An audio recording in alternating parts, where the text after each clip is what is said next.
నమస్తే, welcome to current media news. నేను సుమా. ముందుగా బులెటిన్ లో హెడ్లైన్స్. బద్వేల్ ఉప ఎన్నికలో దొంగ ఓట్ల కలకలం, ఇరు వర్గాలు చెప్పులతో కొట్టుకున్న వైనం. హుజురాబాద్ బైపోల్లో పోలింగ్ శాతం భారీగా పెరిగే అవకాశం, నియోజకవర్గంలోని పలు చోట్ల ఘర్షణలు. కుప్పంలో చంద్రబాబు రెండో రోజు పర్యటన, మున్సిపల్ ఎన్నికలపై పార్టీ నేతలతో చర్చలు. మంత్రి పర్యటనలో భగ్గుమన్న వర్గ విభేదాలు, తానేటి వనిత సమక్షంలో కొట్టుకున్న పార్టీ శ్రేణులు. నగరి మున్సిపల్ కౌన్సిల్ సమావేశానికి హాజరైన రోజా, కుప్పంలో చంద్రబాబు డ్రామాలాడుతున్నారని ఆరోపణ. ఆర్యఖాన్ జైలు నుంచి విడుదల, బెయిల్ మంజూరు చేసిన బాంబే కోర్టు.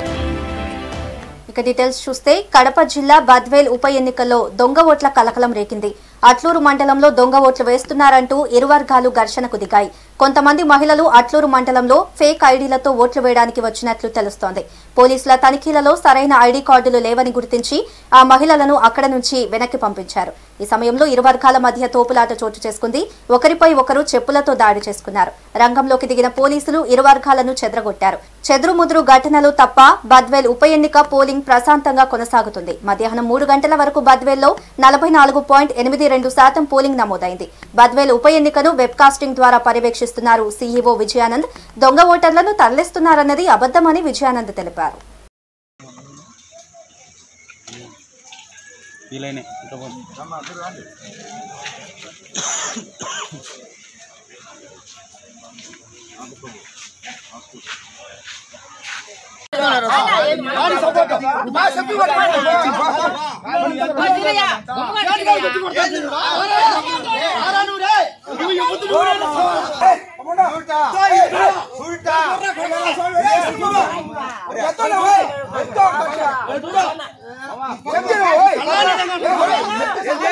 హుజురాబాద్ ఉప ఎన్నికల్లో భారీగా పోలింగ్ నమోదవుతుంది. పోలింగ్ ప్రారంభమైనప్పటి నుంచి ఓటర్లు పెద్ద సంఖ్యలో తరలివస్తున్నారు. దీంతో మధ్యాహ్నం 3 గంటల వరకు 61.66% పోలింగ్ నమోదైంది. నియోజకవర్గంలోని 5 మండలాల్లో ఓటర్లు తమ ఓటు హక్కు వినియోగించుకుంటున్నారు. సాయంత్రం 7 గంటల వరకు ఓటింగ్ కొనసాగనుంది. ఈ నేపథ్యంలో రికార్డు స్థాయిలో ఓట్లు నమోదయ్యే అవకాశం ఉందని నాయకులు అంచనా వేస్తున్నారు. మరోవైపు జమ్మికుంటలో టీఆర్ఎస్, బీజేపీ నేతలు ఘర్షణకు దిగారు. టీఆర్ఎస్ నేతలు డబ్బులు పంచుతున్నారని బీజేపీ నేతలు ఆగ్రహం వ్యక్తం చేశారు.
కుప్పం ముఖ్య నేతలతో టీడీపీ అధినేత చంద్రబాబు నాయుడు సమావేశమయ్యారు. మున్సిపల్ ఎన్నికల విషయంపై చర్చించారు. మున్సిపల్ ఎన్నికల్లో టీడీపీ తరపున పోటీ చేసేందుకు అధినేత వద్దకు భారీగా అభ్యర్థులు చేరుకున్నారు. వార్డు సభ్యులను అధినేత ఎంపిక చేసే అవకాశం ఉంది. మున్సిపల్ ఎన్నికల్లో వ్యూహాలపై అభ్యర్థులకు చంద్రబాబు దిశానిర్దేశం చేయనున్నారు. ఎన్నికల్లో ప్రలోభాలకు, ఒత్తిళ్లకు లోనవ్వొద్దని కార్యకర్తలకు, నాయకులకు, అభ్యర్థులకు చంద్రబాబు సూచనలు చేశారు.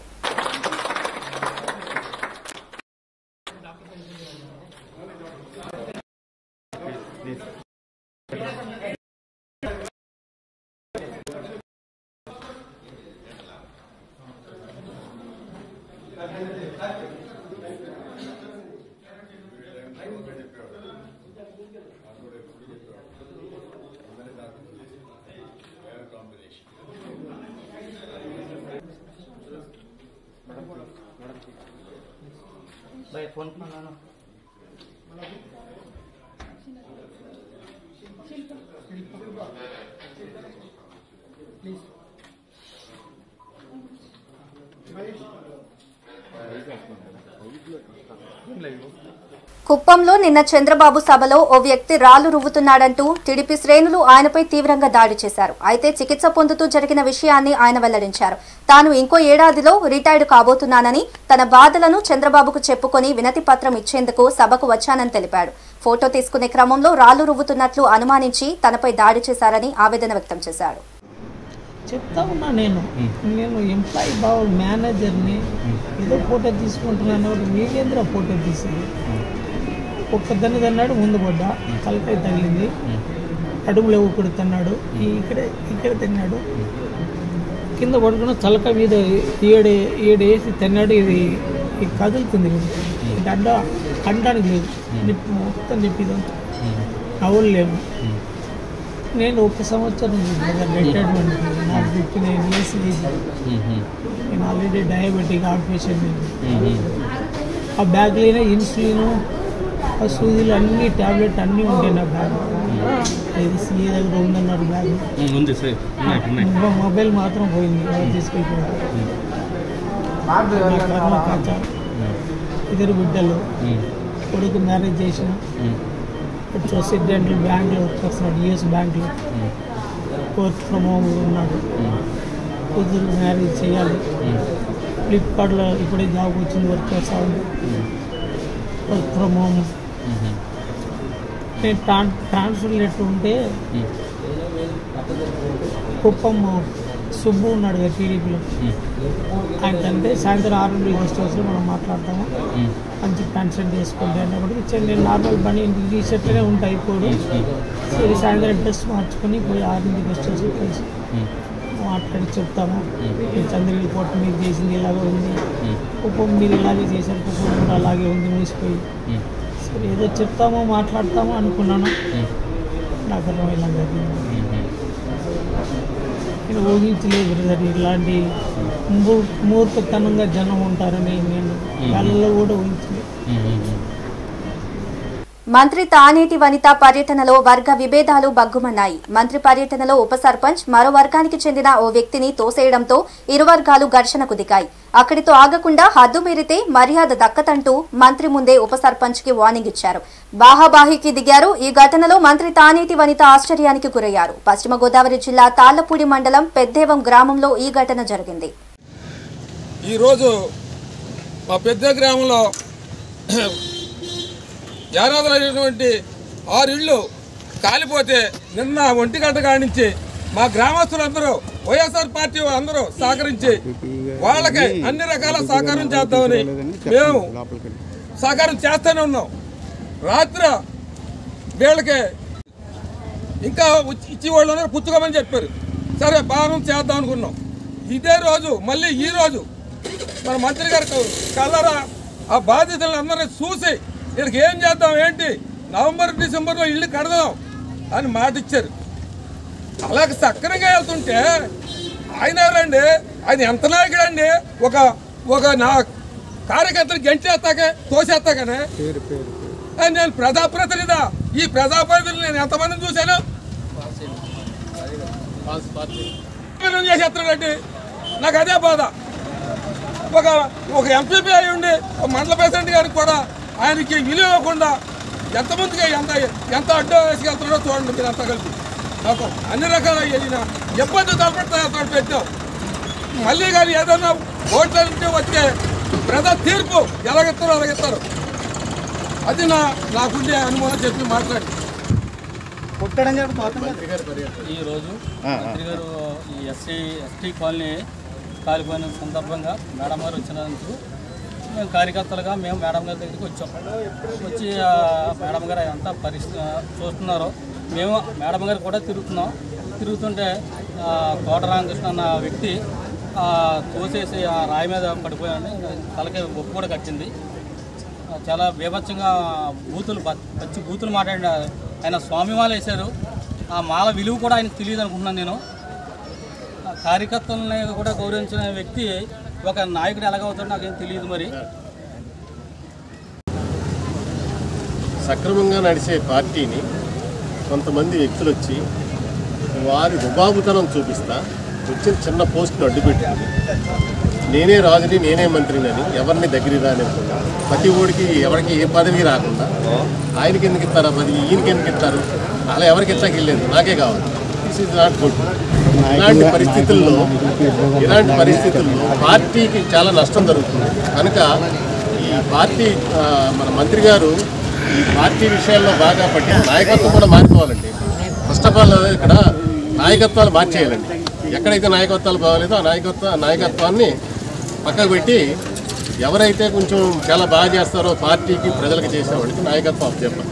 కానీ ఇలాంటి వాళ్ళు ఉంటే మాత్రం రేపు పొద్దున పార్టీ భ్రష్టు పట్టిపోయి మేమందరం ఎక్కడికి వెళ్తాం మాకే తెలియకుండా ఉన్న పరిస్థితి. నగరి మున్సిపల్ కౌన్సిల్ సాధారణ సమావేశంలో ఎక్స్ అఫీషియో మెంబర్ హోదాలో ఎమ్మెల్యే ఆర్కే రోజా పాల్గొన్నారు. పలు అభివృద్ధి పనులపై మున్సిపల్ కౌన్సిల్ ప్రతిపాదించిన తీర్మానాలను ఆమోదించారు. సమావేశంలో నియోజకవర్గంలోని హౌసింగ్ నిర్మాణ పనుల గురించి చర్చించారు. కార్యక్రమాలు కూడా విజయవంతంగా చేసుకుంటూ ముందుకెళ్తున్నాం. అండ్ మున్సిపాలిటీకి కావాల్సిన ఒక షాపింగ్ కాంప్లెక్స్ అనేది నా డ్రీమ్. నేను ఇక్కడికి వచ్చినప్పటి నుంచి నగిరికి నగిరి చూడటానికి మున్సిపాలిటీ పేరు పెట్టారు కానీ ఆ మున్సిపల్ ఫీలింగే లేదు. మన టవర్ క్లాక్ దగ్గర ఒక మంచి shopping complex with daily market, ప్రజలకు ఇబ్బంది లేకుండా విత్ డైలీ మార్కెట్ పెట్టాలన్న నా కళ నెరవేరుతుందని ఆశిస్తున్నాను. ఎందుకంటే మనము ఒక డిజైన్ పంపించాము, దానికి మన కౌన్సిల్లో తీర్మానం చేసి పంపించమన్నారు.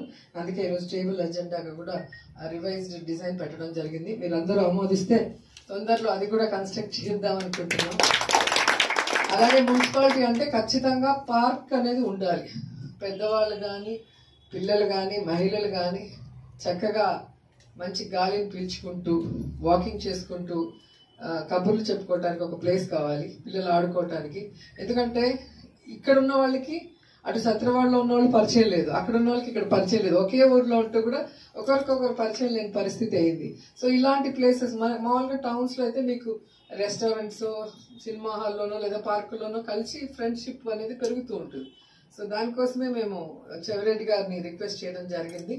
పుత్తూరులో మేము ఆల్రెడీ పార్క్ కడుతున్నాం, సేమ్ స్టైల్ ఆఫ్ పార్క్ ఇక్కడ కావాలి అంటే కుషస్థలి నది మీద గతంలో నేను అపోజిషన్లో ఉన్నప్పుడు క్లీన్ చేయించాను అక్కడ. అక్కడ కట్టాలి హైట్లో అని చెప్పి ఒక కోరిక. అది ఇప్పుడు కాంపౌండ్ వాల్ టెండర్కి వస్తుంది. అది కన్స్ట్రక్షన్ అయిన వెంటనే లోపల డిజైన్ స్టార్ట్ చేస్తామని కూడా ఈ సందర్భంగా తెలియజేసుకుంటున్నాను. ఇంకా కొత్తవి చేసే కన్నా ప్రజలు ఏది కోరుకుంటున్నారు, గత 15-20 ఏళ్లుగా ఏది అందరి కోరిక, ఏది పెండింగ్లో ఉందో అది మాత్రం ముందు చేసుకుంటూ వెళ్తున్నాం. అలా కాకుండా ఏదైనా ఇంపార్టెంట్ ఉంటే మీరు కూడా సజెస్ట్ చేస్తే దాన్ని చేస్తామని కూడా ఈ సందర్భంగా తెలియజేసుకుంటూ మున్సిపాలిటీల్లో మీ వార్డులో ఖచ్చితంగా సచివాలయాలకు వెళ్ళండి. సచివాలయంలో జరుగుతున్న ఏదైనా అవకతవకలు ఉంటే సరిచేయండి. ఒకవేళ లబ్ధిదారులు ఎవరైనా సంక్షేమ పథకాలకి మిస్ అయితే వాటిని ఇమీడియట్గా రెక్టిఫై చేసి ఎలా మనం చేస్తే వాళ్ళకి ఆ సంక్షేమ ఫలాలు అందుతాయో వాటికి అనుగుణంగా మీరు ముందుకు నడిస్తే ఖచ్చితంగా పేదవాళ్ళందరూ హ్యాపీగా ఉంటారు. అదే జగన్మోహన్ రెడ్డి గారి కళ. మనం జగన్మోహన్ రెడ్డి గారి సైనికులుగా ఆయనకి ఇచ్చే రిటర్న్ గిఫ్ట్ ఆయన చేస్తున్న ప్రతి సంక్షేమ పథకాన్ని అర్హుడైన వాడికి అందేలా చూసుకోవటం. ఇది మీరందరూ చేసి మాకు సహకరిస్తారని కోరుకుంటూ సెలవు తీసుకుంటున్నాను. జై జగన్. తూర్పుగోదావరి జిల్లా ఎతపాక మండలంలో పలు అభివృద్ధి కార్యక్రమాలను ఎమ్మెల్యే నాగులపల్లి ధనలక్ష్మి ప్రారంభించారు. మండలం పరిధిలోని లింగాలపల్లి, రాంగోపాలపురం, నెల్లిపాక, ఎటపాక, కన్నాయిగూడెం, తునికి చెరువు, చెదలవాడ గ్రామాల్లో జలజీవన్ మిషన్ పనులకు శంకుస్థాపన చేశారు. సీఎం జగన్ రాష్ట్ర ప్రజలకు సంక్షేమ పాలనను అందిస్తున్నారని ఎమ్మెల్యే కొనియాడారు. ఈ రోజు మన లింగాలపల్లిలో సుమారు 51 ఇళ్లు ఉండడం జరిగింది. 51 ఇళ్లకు గాను సుమారు 8 లక్షల ఖర్చుతో ప్రతి ఇంటికి కూడా మంచినీటి కూడా వేయించడానికి కార్యక్రమాన్ని ఈ రోజు మనం శ్రీకారం చుట్టుకుంటా ఉన్నాము. ఇప్పుడు మనం అందరం కలిసి అక్కడ కొబ్బరికాయ కొడతాము. ఒక వారం 10 రోజుల్లో పనులు ప్రారంభించి 1 నెల 2 నెలల కాలంలోనే మీకు మంచినీటి కూడా అనేది ఇంటికే మీరు ఇంట్లోనే ట్యాప్ తిప్పుకునే విధంగా ప్రతి ఇంటికి కూడా మంచినీళ్ళు ఇస్తా ఉన్నాము. గత ఎన్నికల్లో మనం గ్రామంలోకి వచ్చినప్పుడు ప్రధానంగా అడిగినటువంటి ఈ మంచినీటి సమస్య అలాగే ఇప్పుడు చూస్తా ఉన్నాము. అలాగే ఏదైతే ఇళ్ల సమస్య ఏదైతే ఉందో ఈ ప్రాంతంలో ఉన్న వాళ్ళకి కొంతమందికి సొంత ఇల్లు లేని వాళ్ళు కూడా మాకు ఇల్లు కట్టించాలి ఇవ్వాలని అడగడం జరిగింది. అయితే ఇప్పుడు మనకి సుమారు నియోజకవర్గం మొత్తం మీద కొత్త ఇళ్లు 25,000 పైచిలకే కట్టించవలసిన అవసరం ఉంది. కాబట్టి అంతమందికి మనం ఒకసారి ఇవ్వలేం. కాబట్టి మొదటి దశగా ఇప్పుడు 5,000 మందికి ఇల్లు శాంక్షన్ అయినాయి. ఇప్పుడు కొంతమందికి ఇస్తారమ్మా. అయిపోయిన తర్వాత ఇంకో కొంతమందికి ప్రతి ఒక్కరు కూడా ఇల్లు కట్టించిస్తాము. అందుకే ఇక్కడ గతంలో కూడా కొండపూడి పట్టాలు కూడా ఇవ్వడం జరిగింది మన ప్రభుత్వం వచ్చిన తర్వాత. ఇప్పటి వరకు ఎన్నికల్లో మీరు ఏదైతే ప్రధానంగా మీ గ్రామంలోకి వచ్చినప్పుడు అడిగినటువంటి కొండపూడి పట్టాలు, మంచినీళ్లు, ఈ ఇల్లు ఏవైతే ఉన్నాయో అవన్నీ ఇస్తామన్నామమ్మా. ఇంకా ఏవైనా మన గ్రామానికి సంబంధించిన సమస్యలు ఉంటే ఖచ్చితంగా మన దృష్టిలో పెట్టండి. సమస్యలు పరిష్కారం చేసినా కూడా మేము చర్యలు తీసుకుంటామని చెప్తా ఉన్నాము. అంతేకాకుండా ఈ మధ్య కాలంలో ఏంటంటే ఏదైనా రేషన్ ఆగిపోవడం కానీ, పెన్షన్ ఆగిపోవడం కానీ, లేకపోతే అమ్మఒడి, ఆసరా, చెయ్యూక లాంటి పడకపోవడం కానీ ఇలాంటి చిన్న చిన్న ఇష్యూస్ జరుగుతూ ఉన్నాయి. అయితే ఏమనుకుంటారంటే మాకు రాదు కావచ్చు, భూమి అయితే ఎక్కువ చూపించింది, లేకపోతే రేషన్ ఆగిపోయింది, మళ్ళీ మాకు రాదని అయిపోయింది, మాకు రేషన్ రాదని అనుకుంటా ఉన్నారు. అదేమీ కాదమ్మా. ఏంటంటే రేషన్ కార్డులో ఏదైనా సరే మీకు ఉద్యోగం చేసే పిల్లలు ఎవరైనా ఉంటే ఆ రేషన్ కార్డులో వాళ్ళు ఉన్నట్లయితే అది ప్రభుత్వ ఉద్యోగుల కుటుంబంలో చూపించడం వల్ల, ప్రభుత్వ ఉద్యోగులు వాళ్ళకి పిన్ కార్డు ఉంటుంది కదా, అది ప్రభుత్వ కార్డులో చూపించడం వల్ల మీ రేషన్ ఆగిపోతా ఉంది. ఎవరైతే మీ రేషన్ కార్డులో ఉద్యోగం చేసే పిల్లలు ఎవరైతే ఉన్నారో వాళ్ళ పేరు, ఒకవేళ వాళ్ళకి పెళ్లి అయిపోయి ఉంటే భార్య భర్తలు కలిపి ఒక కార్డు తీసుకోమనండి. అప్పుడు మీ కార్డులో నుంచి మీ పేరు డిలీట్ అయిపోతుంది. కాబట్టి మీకు మళ్ళీ యథావిధిగా ఎప్పటిలాగే రేషన్ కానీ, లేకపోతే ఇతర సంక్షేమ పథకాలు ఏమైనా సరే మళ్ళీ యథావిధిగా కంటిన్యూ అయిపోతాయి. ఇది ఆగిపోవడం అనేది ఏం జరగదు. మనం సరిదిద్దుకుంటే ఇవన్నీ కొనసాగే పథకాలే. అంతేకాకుండా ఒక్కొక్కరికి భూమి ఎక్కువగా ఉంది చూపిస్తా ఉంటది. వాళ్ళు అనుకుంటారు నాకున్న భూమి ఒక 10 ఎకరాలు 15 ఎకరాలు మా పిల్లలకు పెంచేశాను కదా, నాకు భూమి ఎక్కువ చూపించలేదు అనుకుంటారు. వాళ్ళు ఏం చేస్తారంటే పెంచింది నేల మీద పంచుతారు తప్ప రికార్డులో పంచుకోరు. ఆ రికార్డు మనకు ముఖ్యం కదండి. ఆ రికార్డులో పెద్ద ఆయన పేరు మీద 10, 15, 10కి ఎక్కువ ఎకరాలు ఉంటుంది. ఆ పెద్ద ఆయన ఎవరి కార్డులో ఉంటే వాళ్ళకి ఈ పథకాలన్నీ రావు. సో అదేంటంటే మీరు ఎలా అయితే నేల మీద పంచుకున్నారో అదే రకంగా మీరు రికార్డెడ్ గా కూడా వాళ్ళ పేరు మీద రాయించేసుకుని పెట్టేసుకుంటే ఎవరన్నా వాళ్ళకి విడిపోతుంది. కాబట్టి అక్కడ తగ్గిపోద్ది భూమి. 2.5 ఎకరాల్లో 2 ఎకరాలు 3 ఎకరాలు విడిపోతుంది. కాబట్టి వాళ్ళకి రైతు భరోసా పడుద్ది, వీళ్ళకి రైతు భరోసా తప్పదు పథకం. మన ఎమ్మెల్యే ధనలక్ష్మి గారు, అలాగే మన జడ్పీటీసీ సుస్మితమ్మ, అలాగే ఇక్కడ స్థానికంగా ఉన్న మన వైఎస్ఆర్ కాంగ్రెస్ పార్టీ నాయకులు, పార్టీ అధ్యక్షులు వాసు గారు, అలాగే ఎటపగ మండలం వైఎస్ఆర్ కాంగ్రెస్ పార్టీ నాయకులు అందరం కూడా ఇక్కడ విచ్చేయడం జరిగింది. ఇక్కడికి విచ్చేయడం యొక్క ముఖ్య ఉద్దేశం ఏంటంటే ప్రతి ఇంటింటికి కుళాయిలు వేయించాలనే ఉద్దేశంతో నిధులు మంజూరు చేసి ఆ పనులు ప్రారంభించడానికి శంకుస్థాపన చేద్దామనే ఉద్దేశంతో ఇక్కడికి మేమందరం రావడం జరిగింది. గతంలో ఎన్నికల ముందు మేము ప్రతి గ్రామం తిరిగాము. ఇక్కడ నేను కానీ మన ఎమ్మెల్యే గారు ధనలక్ష్మి గారు కానీ ప్రతి మండలం తిరిగాం, ప్రతి గ్రామం తిరిగాం. గ్రామంలో తిరిగేటప్పుడు చాలా మంది ప్రజలు చాలా సమస్యలు చెప్పేవారు. ముఖ్యంగా మహిళలు చాలా సమస్యలు చెప్పేవారు. అందులో చెప్పిన సమస్యల్లో ప్రప్రథమైన సమస్య త్రాగునీటి సమస్య. మా వీధిలో బోర్ లేదండి, లేకపోతే మా వీధిలో కుళాయి లేదండి, లేదా ఒక్కొక్క కుళాయి ఉంది, ఒక్కొక్క కుళాయితో మేము అందరూ కూడా చాలా ఇబ్బంది పడతా ఉన్నాం. ఆ రోజు చేసిన సందర్భం మాకు గుర్తున్నారు. ఈవేళ ఒక ఈ ప్రాంత సాటి గిరిజన మహిళ ఎమ్మెల్యేగా ఆడవాళ్ళ తాగునీటి కష్టాలుంటే ఏ రకంగా ఉన్నాయో తెలిసిన ఆమెగా మన ఎమ్మెల్యే ఒక అడుగు ముందుకు వేసి వీధి కుళాయిలు కాదు ప్రతి ఇంటికి కూడా కుళాయిలు ఇవ్వాలనే ఉద్దేశంతో నిధులు మంజూరు చేయడం జరిగింది. పశ్చిమ గోదావరి జిల్లా కామవరపుకోట ప్రభుత్వ ఆసుపత్రి సిబ్బంది రోగులకు అందుబాటులో ఉండడం లేదంటూ వచ్చిన వార్తలపై ఏఎంసీ మాజీ చైర్మన్ మేడవరపు అశోక్ శ్రీనివాస్, జడ్పీటీసీ కడిమి రమేష్ స్పందించారు. ఈ మేరకు ఆసుపత్రిని తనిఖీ చేశారు. ఆసుపత్రి వైద్యులు సునీల్ వర్మతో చర్చించారు. రోగులకు అన్ని వేళలా అందుబాటులో ఉంటూ మెరుగైన చికిత్స అందించాలని, ఆసుపత్రి పరిసరాలు శుభ్రంగా ఉండేలా చర్యలు తీసుకోవాలని సూచించారు.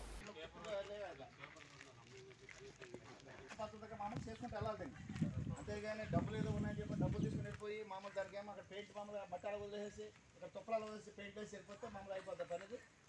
బేగనుకోదు గారు యాక్షన్ తీసుకోండి దాని మీద.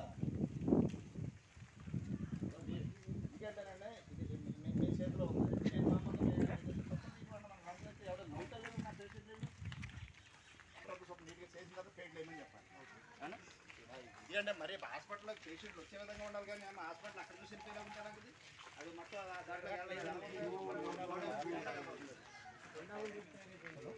దాంట్లో పాడైపోయిందంటే మనకు పాడు చేస్తే మనకు పాడైపోతుంది. మామూలుగా పాడు చేసాను మీ ప్రొవిజన్ లేదు సార్.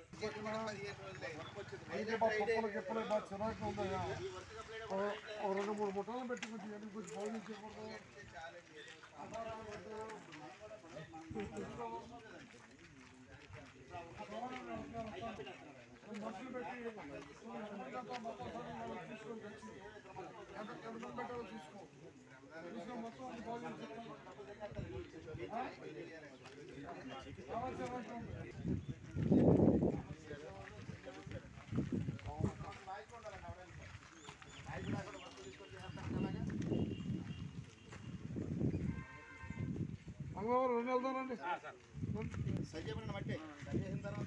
రేపు జూన్ సమానాడు ఉపాధ్యాయ పథకం వస్తారు, పనిచేసే వాళ్ళు వస్తారు, మొత్తం శుభ్రం నీట్గా చేస్తారు. కొద్దిగా మెయింటైన్ చేయండి కొద్దిగా, ఎందుకంటే అశోక్ గారు అన్న మండలంలో వచ్చిన తర్వాత దాని మార్కులు చేయించుకోండి. అశోక్ గారు దీపావళి బాణాసంచా విక్రయ అనుమతులపై కృష్ణా జిల్లా బందర్లో రెవెన్యూ డివిజన్ స్థాయి సమావేశం నిర్వహించారు. స్టాల్స్ ఏర్పాటులో తీసుకోవాల్సిన చర్యలపై ఆర్డీఓ వివరించారు. స్టాల్స్ ఏర్పాటు చేసుకునేవారు నవంబర్ 1వ తేదీ సాయంత్రం లోపు దరఖాస్తు చేసుకోవాలని ఆర్డీఓ సూచించారు. ఈ సమావేశంలో పోలీసు అధికారులు, అగ్నిమాపక, విద్యుత్ శాఖ అధికారులతో పాటు మండల తహసీల్దార్లు పాల్గొన్నారు. మచిలీపట్నం మరియు Avanigadda sub divisional police officers నేను అందరం కలిసి ఈరోజు ఒక సమీక్షా సమావేశాన్ని నిర్వహించుకోవడం జరిగింది. ఈ సమావేశంలో దీపావళి క్రాకర్స్ సంబంధించినటువంటి పర్మిషన్స్ ఎటువంటి నియమ నిబంధనలను అనుసరించి ఇవ్వాలనే దాని మీద డిస్కస్ చేయడం జరిగింది. రేపు సాయంత్రం లోపు లేదా 1వ తేదీ ఉదయం వరకు ఈ యొక్క అప్లికేషన్స్ అనేది తీసుకోవడం జరుగుతుంది. ఎందుకంటే 1వ తేదీ సాయంత్రం 5 గంటల లోపు ఎవరైతే ఈ యొక్క అప్లికేషన్స్ పర్మిషన్ కోసం పెట్టుకుంటారో వారికి మాత్రమే పర్మిషన్ ఇవ్వడానికి అవకాశం ఉంది. ఎందుకంటే ఆల్ డిపార్ట్మెంట్స్ కోఆర్డినేషన్తో పర్మిషన్ ఇవ్వాలి కాబట్టి తప్పనిసరిగా మీరు ఈ యొక్క 1వ తేదీ సాయంత్రం 5 గంటల లోపు లేదా వీలైనంత వరకు రేపు ఇస్తే ఇంకా మంచిది.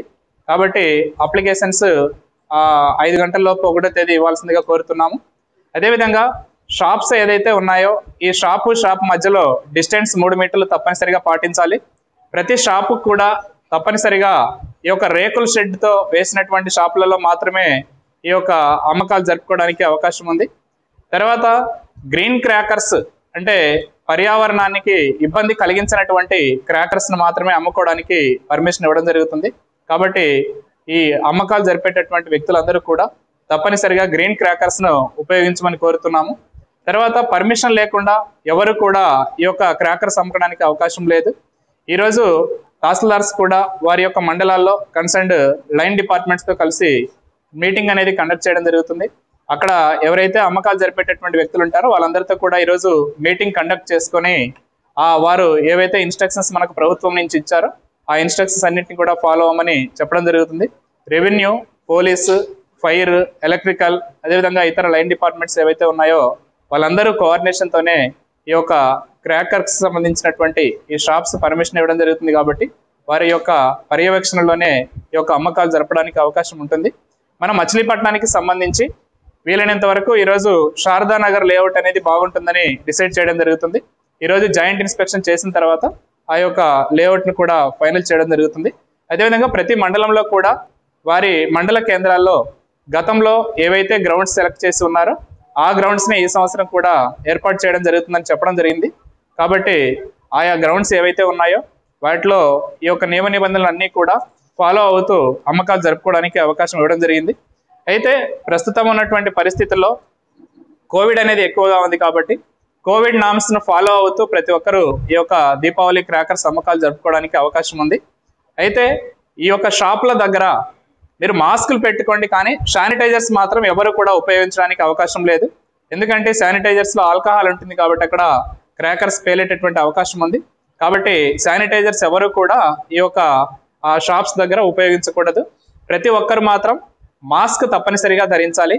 అమ్మకాలు చేసేవాళ్ళు కానీ కొనుగోలు చేసేవారు కానీ తప్పనిసరిగా మాస్కులు ధరించి మాత్రమే ఈ యొక్క షాప్స్ నిర్వహించుకోవడానికి అవకాశం ఉంటుంది. ఈ యొక్క గ్రౌండ్స్లో ఎవరు కూడా ఈ యొక్క పొగ త్రాగడం కానీ ఇలాంటి కార్యక్రమాలు చేయకూడదు. ఫైర్ ఎక్స్టింగ్విషర్స్ ఏర్పాటు చేసుకోవాలి, నీళ్లు ఏర్పాటు చేసుకోవాలి, డ్రమ్ములతో నీళ్ళు అనేది అందుబాటులో పెట్టుకోవాలి, ఇసుక బకెట్స్ ఏర్పాటు చేసుకోవాలి. తర్వాత గడ్డివాములు నివాస గృహాలకు దగ్గరలో ఎక్కడా కూడా ఈ యొక్క షాప్స్ ఏర్పాటు చేయడానికి అవకాశం లేదు.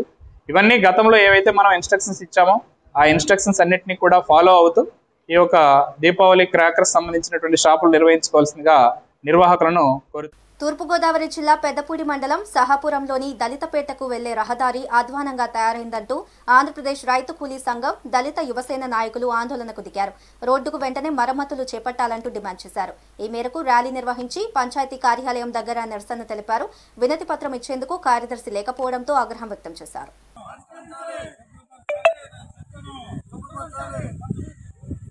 కల్పించాలి దళితపేటలో డ్రైనేజీలను కల్పించాలి దళితపేటలో డ్రైనేజీలను వెయ్యాలి డ్రైనేజీలను నిర్మించాలి డ్రైనేజీలను దళితపేటలో డ్రైనేజీలను దళితపేటలో డ్రైనేజీలను దళితపేటలో డ్రైనేజీలను దళితపేటలో డ్రైనేజీలను నిర్మించాలి.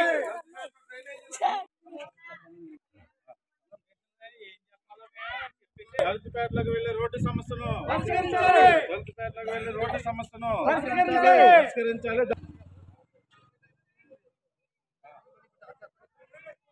దళితపేటలో రోడ్లు డ్రైనేజీలను డ్రైనేజీ మౌలిక వసతులను సిగ్గు దళితపేటలో రోడ్డు వేయకపోవడమా సిగ్గు రైతులు దళితపేటలో రోడ్డు వేయకపోవడమా సిగ్గు దళితపేటలో రోడ్డు వేయకపోవడమా సిగ్గు రైతు దళితపేటలో రోడ్డు వేయకపోవడమా పరిష్కరించాలి. దళితపేటలోకి వెళ్లే రోడ్డు సమస్యను పరిష్కరించాలి. దళితపేటలోకి వెళ్లే దళితపేటలో డ్రైనేజీలను కల్పించాలి. దళితపేటలో డ్రైనేజీలను నిర్మించాలి. దళితపేటలో డ్రైనేజీలను దళితపేటలో డ్రైనేజీలను నిర్మించాలి.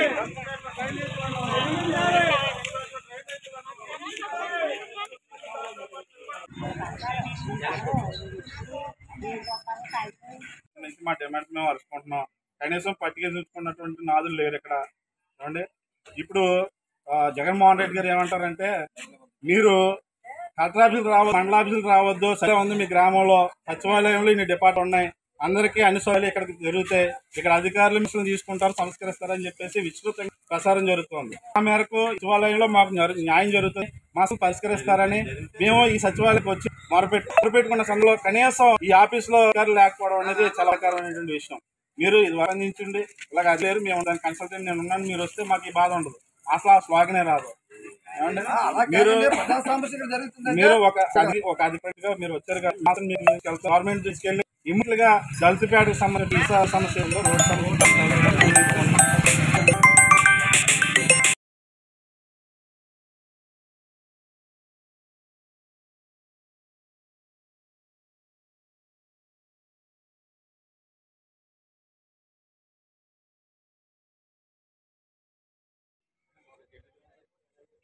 ఈరోజు దళితపేటలో ఉన్నటువంటి సమస్యలను తీసుకుని మరి అధికారుల దృష్టికి తీసుకొద్దామని చెప్పి పంచాయతీకి వస్తే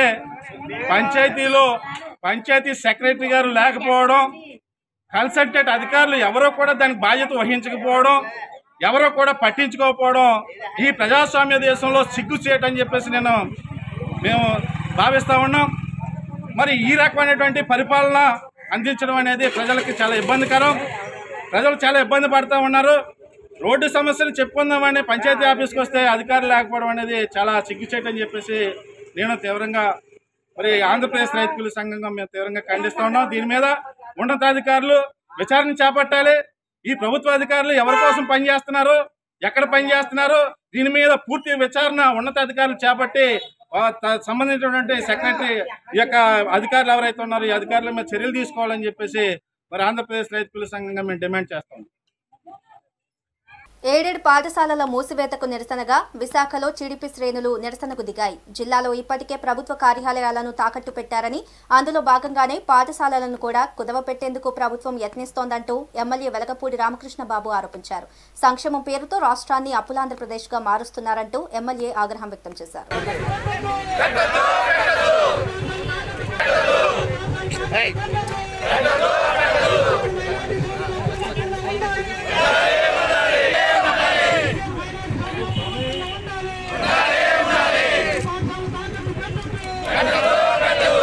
తాకట్టు పెట్టే యోచనలో జగన్మోహన్ రెడ్డి గారు ఉన్నారు. దీని మర్మం ఇదే. స్కూల్తో మీకేం పని? స్టాఫ్ను తీసేసుకుంటారు. సుమారు 8,000 మంది టీచర్ని ఈ ప్రభుత్వ పాఠశాలలో రిక్రూట్ చేయలేదా? ఎందుకు చేయలేదు? అమ్మఒడి పథకం అన్నారు, ఇప్పుడు మళ్ళీ 75% అటెండెన్స్ ఉండాలని మళ్ళీ అదో మీటింగ్. ఏదైనా సరే జగన్మోహన్ రెడ్డి గారి ప్రభుత్వం విశాఖ నగరంలో గంగవరం పోర్ట్ అయిపోయింది, స్టీల్ ప్లాంట్ అయిపోయింది, పాలిటెక్నిక్ కాలేజ్ అయిపోయింది, ITI అయిపోయింది, ఇప్పుడు అన్నీ అయిపోయి ఎయిడెడ్ స్కూళ్ళు కాలేజీల మీద పడ్డాడు. అన్ని ఆస్తులు తాకట్లకు వెళ్ళిపోయినాయి విశాఖ నగరంలో. ఇదేం లేదు, మనుషుల ఆస్తులు ఈ స్కూళ్ళ ఆస్తులే మిగిలినాయి. కేవలం ఈ ఎయిడెడ్ పాఠశాల ఆస్తులన్నీ కూడా స్వాధీనం చేసుకుని తాకట్టు పెట్టి సంక్షేమం పేరుతో ఈయనేమి ప్రజలకు సేవ చేయటం లేదు. సంక్షేమం ముసుగులో జగన్మోహన్ రెడ్డి గారి ప్రభుత్వం పెద్దలందరూ కూడా దొడ్డిదోవని ఈ నిధులను మళ్లిస్తున్నారు. దయచేసి మన జిల్లాలో ఉన్న వైఎస్ఆర్ నాయకులు ఎప్పటికైనా నోరు తెరవండి.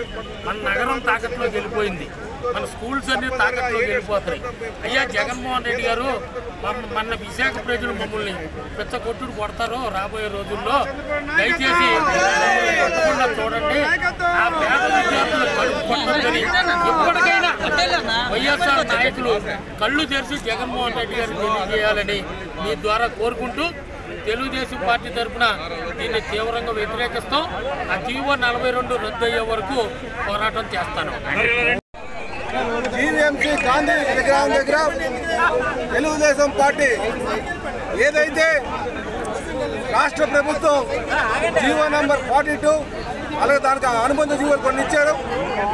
రాష్ట్రంలో ఉన్నటువంటి ప్రైవేట్ ఎయిడెడ్ క్రిస్టియన్ కాలేజెస్ ఏవైతే ఉన్నాయో, ప్రైవేట్ మరియు క్రిస్టియన్ ఎయిడెడ్ కాలేజెస్ ఏవైతే ఉన్నాయో, స్కూల్స్ ఏవైతే ఉన్నాయో వాటిని స్వాధీనం చేసినటువంటి జీవోని తెలుగుదేశం పార్టీ వెంటనే దాన్ని ఉపసంహరించుకోవాలని చెప్పేసి డిమాండ్ చేస్తూ ఈరోజు ఇక్కడ మరి వెలకూరు గారు, ఈస్ట్ ఎమ్మెల్యే గారు, అలా అన్ని నియోజకవర్గ ఇన్ఛార్జీలతో మేము చేస్తున్నాం. ఈ ఏదైతే జీవో ఇచ్చారో ఈ జీవో కేవలం ఈ రాష్ట్ర ముఖ్యమంత్రి అయినటువంటి ఈ రాష్ట్ర ముఖ్యమంత్రి అయినటువంటి జగన్మోహన్ రెడ్డి గారు, ఈయన ఒక ఆంతర్యం ఏంటంటే క్రిస్టియన్ స్కూల్స్ మీద ప్రభుత్వానికి నియంత్రణ లేదు.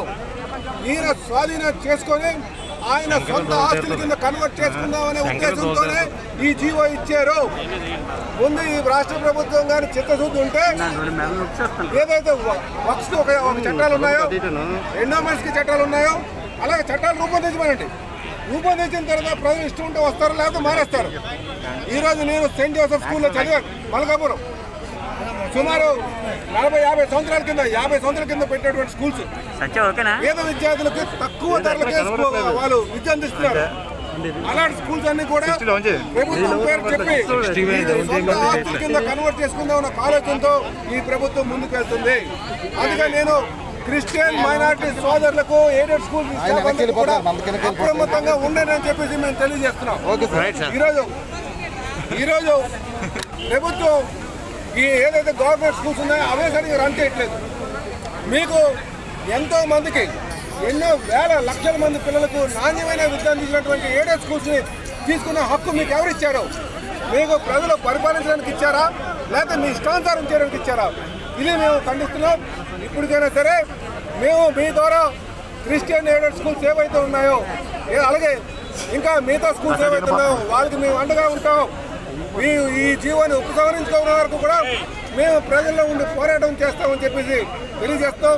మరి ముగించే ముందు ఒక్క మాట మళ్ళీ చెప్తాను, ఈ ప్రభుత్వానికి చేసేది ఏ పని చేసినా సరే దాని యొక్క మర్మం చాలా ఉంటుంది. ఇది ప్రజలందరూ కూడా గమనించాలని చెప్పి తెలియజేస్తున్నాండి. విశాఖ స్టీల్ ప్లాంట్ ప్రైవేటీకరణను వ్యతిరేకిస్తూ కూర్మున్నపాలెంలో కార్మికులు చేపట్టిన దీక్ష 261వ రోజుకు చేరుకుంది. ఇవాళ దీక్షలో పర్యావరణ ఉద్యమకారిణి మేధా పాట్కర్, IFTU జాతీయ అధ్యక్షులు డాక్టర్ అపర్ణ పాల్గొని సంఘీభావం తెలిపారు. మోదీ ప్రభుత్వం దేశాన్ని ప్రైవేటు పరం చేయాలని చూస్తోందంటూ విమర్శలు చేశారు. Not only a steel plant which they are putting for sale, they are putting to sale the land which belongs to 68 villages. They are putting to sale the land which belongs to the Indian people, and all over India, all trade unions, all organizations are already declared that we are not prepared to sell India to company Raj, right? That is why the peasantry is sitting in India, in Delhi at the borders. That is why you are fighting. You are fighting a very important fight. You are fighting on behalf of the public sector. Actually, the ordnance workers also came out, but they were stifled by bringing the Black Ordnance Act, which declared their struggle illegal. And so you are fighting on behalf of all of us. This Vishaka has to be saved because India is not going to be sold. We have decided, we must decide that. Today, IFTU has taken some initiative, and with other organizations, we are holding a Bairam Sabha today in the evening. I think all of you will be there. We invite all the workers of Vishaka to please come there and strengthen this fight. So many different fights of different kinds are needed so that we all express that together India will come together to not allow the sale of public sector. Every single public sector is up for sale. This is the decision of the government, that every single public sector, Navratan, everything else, everything is for sale, and we are not going to allow the sale. As the farmers are saving agriculture, we must come forward and save India's public sector and the people. It is all being built by public money. We must remember that, and we must not allow it to go from our hands. Of crisis faced by whole of India and all of us who are the voter citizens, who are the workers. And that unity only can and has challenged the displacement from and sale of Vizag steel plant. And I know that when we had fought in Orissa against POSCO, what were their strategies and what were our non-violent strategies. So this struggle, which is non-violent, which is based on truth, is challenging the Googleization and globalization of the Modi government. And through that, they are really spreading the news that privatization and their partnership with the private corporates is going to bring in a new normal and progress and development of this country. We all know that this is a fake claim as much as that claim of 15 lakhs was. And you, the workers in thousands, including the contract laborers, your unity is challenging, as Aparna ji said, this sale of India. And this is something that is going to snatch away the sources of livelihood, land, water, forest, and also the employment with reservation for the SC/ST classes in the public sector. And this is unacceptable to us. Only talking about the huge unemployment that is caused by pandemic. No, the worst crisis and worst virus that this country is facing is of Modi government's privatization, liberalization and globalization policy. And we oppose that, and you take the lead, and you have already taken it. Niraj. This is actually what this struggle is part of. One of you asked, they are sitting for 261 days. There are people sitting for 1400 for months, as she has said. There are farmers sitting for almost now, it's going to be a year. And I think we'll have to sit and sit and sit till the whole of India is ready to sit to say that we are not going to be sold. In 2008, after the world imperialist crisis, economic crisis, there was a big crisis. It hit us less, it hit the imperialist countries more. After that, actually, corporate around the world has decided that the best investment is land. More than banks, more than anything else which collapses, the best investment is land. And therefore, the eyes are on the land of India. We must never forget that the mill stands above, and below that is the land of 68 villages, right? In POSCO, it was a protracted movement by the small peasantry there. They used to grow pan leaves, which if you sell, betel leaves, which if you sell, the amount of export of income that was there for the people of India was so massive, and the government was were ready to kick that to sell it to POSCO. So right now the challenge before us is that Modi government has shown its character. It doesn't only say that India has to be of this religion, it doesn't only say India has to be of this caste, it also says that India has to be sold to corporate. We must recognize all its faces. And we must be ready and it must be clear to us that actually those two things are only meant to divide India. in order to facilitate the sale. And India has to be ready for a second fight. What ready to? It is into a second fight. Bollywood hero Shahrukh Khan తనయుడు Aryan Khan jail నుంచి విడుదలయ్యాడు. Cruise ship drugs కేసులో ఆర్యన్ ఖాన్ ఈ నెల 2న NCB అధికారులకు పట్టుబడ్డాడు. ఆర్యన్ ఖాన్ తో పాటు మరికొంతమందిని కూడా అప్పట్లో అదుపులోకి తీసుకున్నారు. ఎన్సీబీ అధికారులు విచారణ అనంతరం ఈ నెల 8న ఆర్యన్ జైలుకు వెళ్లాడు. ఈ నెల 28న బాంబే హైకోర్టు బెయిల్ మంజూరు చేసింది. ఆర్యన్ తో పాటు మరో 2 నిందితులకు కూడా బెయిల్ లభించింది. అనంతరం నిందితుల విడుదలకు సంబంధించి నిన్న ఆర్థర్ రోడ్ జైలు అధికారులకు హైకోర్టు ఆర్డర్ పాస్ చేసింది. కోర్టు నుంచి ఆర్డర్స్ అందగానే సంబంధిత ప్రొసీజర్ను పూర్తి చేసి ఇవాళ ఆర్యన్ ఖాన్ ను జైలు నుంచి విడుదల చేశారు. కన్నడ పవర్ స్టార్ పునీత్ రాజ్ కుమార్ ఆకస్మిక మరణం పట్ల చిత్తూరు జిల్లా పలమనేరు ఎన్టీఆర్ ఫ్యాన్స్ అసోసియేషన్ నాయకులు అభిమానులు ప్రగాఢ సానుభూతి తెలిపారు. ఆయన ఆత్మ శాంతించాలని దేవుణ్ణి కోరుకున్నారు. తన చిత్రపటానికి నివాళులు అర్పించారు. ఎన్టీఆర్ కు ఎంతో ఆప్తులైన పునీత్ రాజ్ కుమార్ మరణం తమను తీవ్రంగా కలిచివేసిందన్నారు.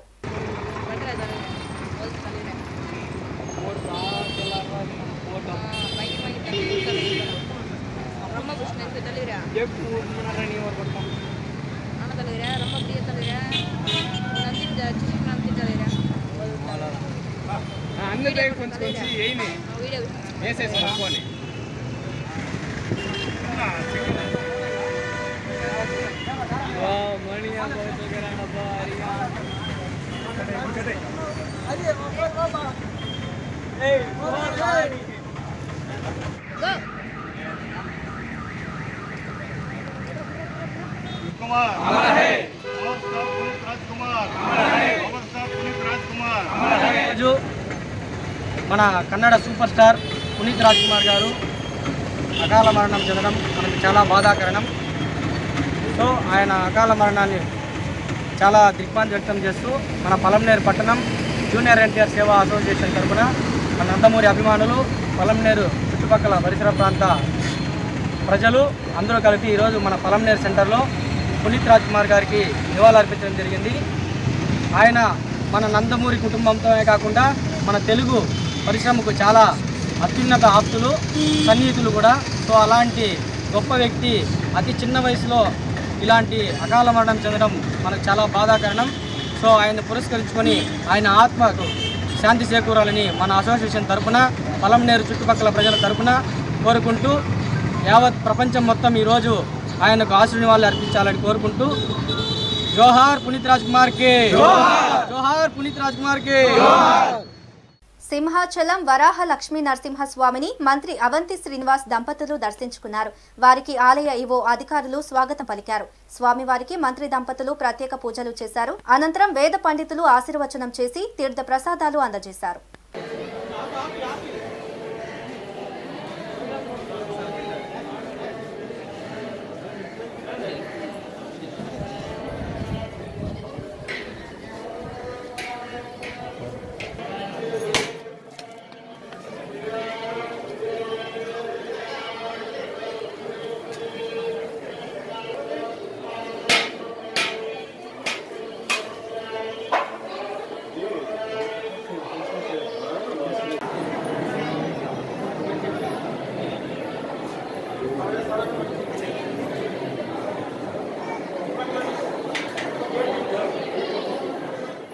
ఇవి bulletin updates. Keep watching Karun media news.